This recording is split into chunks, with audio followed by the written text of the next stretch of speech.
आपको वो बुलाएं, आप इस काबिल तो पहले हो जाओ। आपके अपने मुल्क के मामलात ठीक नहीं है, आपकी सियासत ठीक नहीं है, आपके अदारे ठीक नहीं है, आप किस मुंह से कहते हो हमें बुला लो।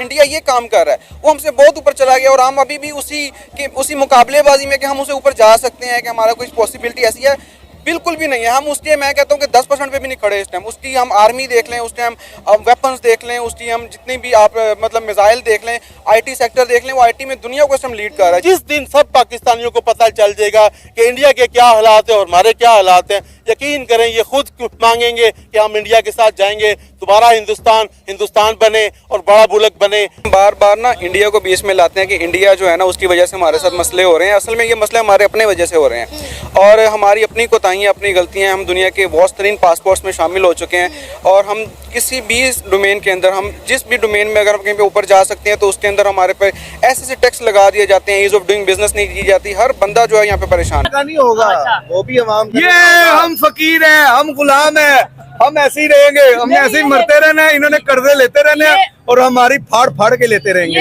ये डिप्रेशन में तो नहीं चले गए या खुश है? ये मैं पागल हो गया खुशी से। ये आपने सुना है ना 7 बिलियन ये मेरे अकाउंट में आ रहे हैं ना, इसलिए मैं खुश हो रहा हूँ और इसका सारा सूद मैंने उतारना है। जैसे कोशिश कर रहा है कि ब्रिक्स मीटिंग का पार्ट हो, लेकिन इस बार रशिया ने पाकिस्तान को साफ साफ झंडी दिखा दी है कि पाकिस्तान इस मीटिंग का पार्ट नहीं हो सकता।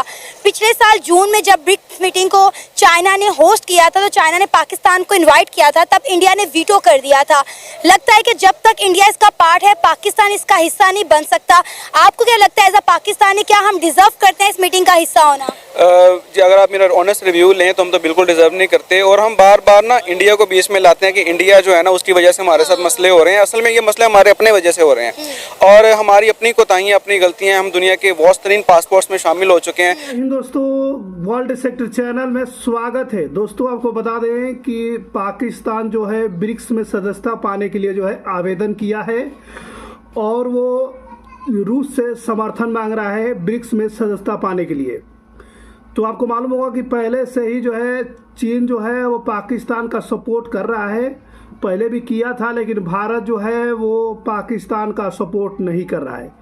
भारत नहीं चाहता है कि जिस टेबल टॉक पे जो है रूस जो है बड़ी बड़े डेवलपमेंट कंट्री बैठ रही है वहाँ पर एक देशगर्द देश बैठे, क्योंकि पाकिस्तान एक देशगर्द देश है।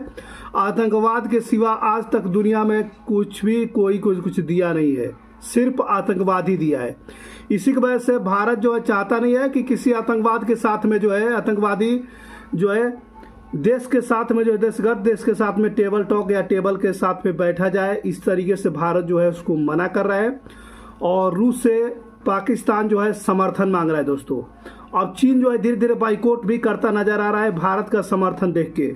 और हम किसी भी डोमेन के अंदर, हम जिस भी डोमेन में अगर हम कहीं पे ऊपर जा सकते हैं तो उसके अंदर हमारे पे ऐसे टैक्स लगा दिए जाते हैं, ईज ऑफ डूइंग बिजनेस नहीं की जाती। हर बंदा जो है यहाँ पे परेशान है और आपको हमें ये लगता है कि ये चीज़ें हमारे लिए मतलब with the passage of time, with the passage of growth से मतलब मुश्किल से मुश्किल होती जा रही हैं। और अगर हम बाकी कंट्रीज़ को देखें, उनकी डायरेक्शन होती है कि उन्होंने 5 साल में, 3 साल में, 10 साल में यहाँ से यहाँ पहुँचना है। हम आने वाले हर 5 साल पर देखते हैं कि हम आगे जाने के बजाय पीछे को जा रहे हैं। हम पत्थर के दौर में चले गए। अब आप देखें कि पाकिस्तान में फायर वॉल लगा दी गई है, दुनिया 5G यूज कर रही है, 6G की तरफ जा रही है। एक बिजनेस बचा था, मिसाल दे रहा हूँ आपको, ई कॉमर्स का बिजनेस था, जो लोग अपना घर बैठे ऑनलाइन काम कर रहे थे, उसके ऊपर भी जो टैक्सेस थे उन्होंने ऐसे लागू कर दिए कि कोई बंदा उसको सर्वाइव नहीं कर सकता। फिर यही वजह है कि मतलब कि क्रिप्टो करेंसी है, IT का सेक्टर है, कोई भी डोमेन है, फिजिकल बिजनेस वाले हैं, ऑनलाइन बिजनेस वाले हैं, जहाँ से उनको लगता है ना कि पाकिस्तानी कौम को फायदा हो रहा है उसके ऊपर वो टैक्स लगा देंगे और ऐसी पाबंदियाँ लगा देंगे लोग। फिर ऐसे मौकों के ऊपर क्या होता है कि लोग अंदर से एक वो नफरत का शिकार हो जाते हैं। और अब अगर आप यही सवाल किसी डेवलप कंट्री के किसी सिटीजन से पूछेंगी तो वो अपने मुल्क को डिफेंड करेगा कि नहीं, हमारा मुल्क हमारा मुल्क जो भी डिजर्व करता है जाना। लेकिन हम क्या करते हैं, इंडिया पे लगाना शुरू कर देते हैं, उस पर बहुत आन लगाना शुरू करते हैं। हम अपनी कोताहियां नहीं देखते। वो कहते हैं ना जब तक कोई कौम अपनी हालत खुद नहीं बदलेगी तब तक हम किसी से कुछ एक्सपेक्ट नहीं कर सकते। हम कहते हैं कि इंडिया हमारी टांगे खींच रहा है, इंडिया नहीं चाहता कि पाकिस्तान उसके लेवल पर। नहीं, वो इतनी बड़ी इकोनॉमी बन चुका है कि उसके पास इतना टाइम नहीं है। वो कहते हैं ना कि अपने आप को बनाने में इतने मसरूफ हो जाओ कि किसी और पे उंगली उठाने का वक्त ना मिले। इंडिया ये काम कर रहा है, वो हमसे बहुत ऊपर चला गया और हम अभी भी उसी मुकाबलेबाजी में कि हम उसे ऊपर जा सकते हैं, कि हमारा कोई पॉसिबिलिटी ऐसी है, बिल्कुल भी नहीं है। हम उस टाइम, मैं कहता हूँ कि 10% पे भी नहीं खड़े इस टाइम। उस टाइम हम आर्मी देख लें, उस टाइम वेपन्स देख लें, उस टाइम हम जितनी भी आप मतलब मिसाइल देख लें, आईटी सेक्टर देख लें, वो आईटी में दुनिया को इस टाइम लीड कर रहा है। जितनी दुनिया के बड़े कंपनीज हैं सारी की सारी आईटी की वो इंडिया में बैठ के लीड। और हम हमेशा ये मुकाबलेबाजी करते हैं कि इंडिया इंडिया, ये सब जो है ना मिथ है और ये हम अपने आप को बेवकूफ़ बनाते हैं। और मेरा ये ख्याल है कि अगर इसमें हमें नहीं पार्टिसिपेट करने दिया जा रहा तो ये हम डिजर्व ही यही कोशिश करते हैं हमारे लिए। इंडिया ने साफ साफ कहा है कि हम एक ऐसे मुल्क के साथ एक टेबल पर नहीं बैठ सकते तो दहशतगर्दों को सपोर्ट करें, हमारे मुल्क में दहशतगर्दी करें। ऐसे ना आप क्या कहना चाहोगे इंडिया के इस मौक़िफ़ के ऊपर? उनका कहना है कि पाकिस्तान तो दुनिया की 10 बड़ी इकॉनमीज में भी नहीं आता, इंडिया डिजर्व ही नहीं करता। बिल्कुल ठीक है, इंडिया ने बिल्कुल 110% ये कहा पाकिस्तान डिजर्व करता है। मुझे ये बताएं कहाँ से डिजर्व करता है? हमारे हालात देखे, हमारी चीज़ें देखे, कहाँ पे अभी तक वहाँ की वहाँ है। इंडिया कहाँ से कहाँ चला गया? हमारे अफगानिस्तान हो गए, दूसरे बलोचिस्तान हो गए, यहाँ पे दहशतगर्द निकल रहे हैं, हमारे अपने मुल्क को ही नहीं छोड़ रहे। तो इंडिया ने कहना ही है वो आगे से आगे निकल रहे हैं, हम लोग वहाँ के वहाँ बैठे हुए हैं। बेसिकली बात पता क्या है, ये लोग कुछ कर नहीं सकते और दूसरों के ऊपर चढ़ाई करते हैं। तो इंडिया ने हमें ये कह दिया, इंडिया ने वो कह दिया, हम लोग ये कर देंगे वो कर देंगे। पहले इस काबिल तो हो जाओ कि इंडिया का मुकाबला तो कर लो, फिर जाके दूसरे मुल्कों के साथ आप खड़े हो सकते। अगर रशिया ने कहा ना कि हम लोग नहीं बैठ सकते ना बिठा सकते इनको, हम लोगों नई मीटिंग पे हम लोग इनके साथ नहीं टेबल टॉक करनी, बिल्कुल सही है। ये है इसी काबिल कि इज्जत आपको खुद बनानी पड़ती है अपने।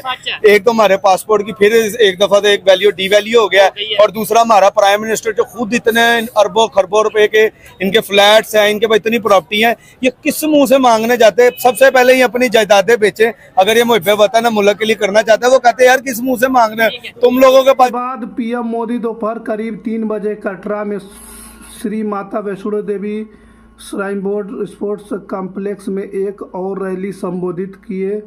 यह घाटी में चल रहे विधानसभा चुनावों के लिए पीएम मोदी की पहली चुनावी रैली है।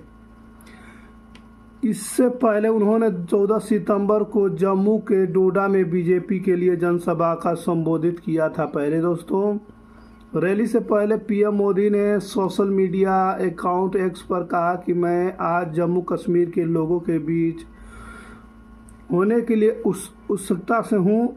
श्रीनगर और कटरा में एक रैली संबोधित करूँगा। कल के मैदान में दिखा दिया जाएगा कि जम्मू कश्मीर के लोग चुनाव को लेकर कितना उत्साहित हैं, और चुनाव की प्रक्रिया जो है वो बहुत जो है उत्साहित है। चुनाव की प्रक्रिया जीवंत बनाने के लिए उत्संग है, और मैं हमारे विकास के एजेंडा से बात करूंगा और लोगों को आशीर्वाद भी मांगूंगा, जिसको देखकर पूरे पाकिस्तान के लोग हैरान हो चुके हैं। आपको मालूम है पीएम मोदी का जो है जम्मू कश्मीर में धमाकेदार स्वागत हुआ।